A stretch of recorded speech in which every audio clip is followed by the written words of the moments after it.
വീടും നാടും വീട്ടുകാരെയൊക്കെ വിട്ട് വേറൊരു രാജ്യത്ത് വന്ന് താമസിക്കാൻ തുടങ്ങിയിട്ട് 6 വർഷം കഴിഞ്ഞു.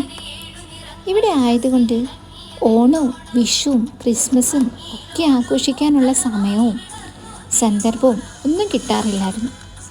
പിന്നീടാണ് മനസ്സിലാക്കിയത്, അങ്ങനൊരു ചിന്തയും കൊണ്ടിരുന്നാൽ താ പോയി എന്ന് പറഞ്ഞതുപോലെ ലൈഫ് അങ്ങ് തീരും. എന്നാൽ പിന്നെ ഈ കൊല്ലം അങ്ങ് ആഘോഷിച്ചേക്കാന്ന് വെച്ചു.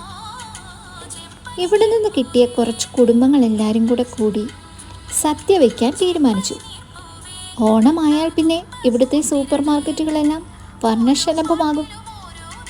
ആവശ്യത്തിന് പച്ചക്കറികളും എൻ്റെ ഫേവറേറ്റ് ആയിട്ടുള്ള ചോക്ലേറ്റ് ഡ്രീം കേക്കും നല്ല അടപ്രഥമനും അമ്പലപ്പുഴ പാൽപ്പായസവും എല്ലാം മേടിച്ച് ഞങ്ങൾ ഈ കൊല്ലത്തെ ഓണത്തിന് വേണ്ടി റെഡിയായി കേട്ടോ.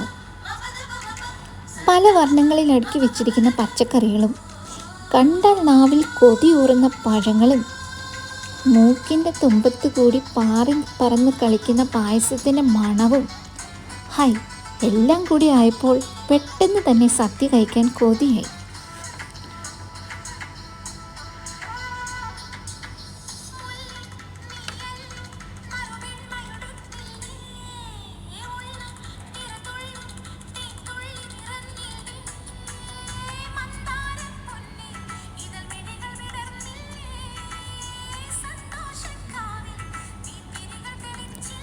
ഇനി ചെന്നിട്ട് വേണം ഇതെല്ലാം റെഡിയാക്കി സദ്യക്കുള്ള കറികളുണ്ടാക്കാൻ.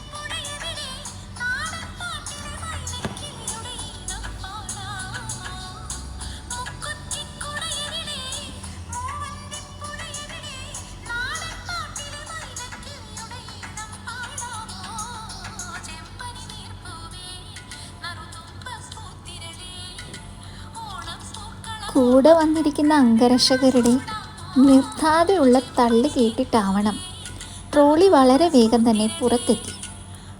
നല്ല ചൂടുള്ള സമയമാണ്. ഇതെല്ലാം ഒരു രസമല്ലേ? ചെറിയ ജീവിതം സന്തുഷ്ട ജീവിതമാക്കാൻ ശ്രമിക്കാം അല്ലേ? ഹാപ്പി ഓണം.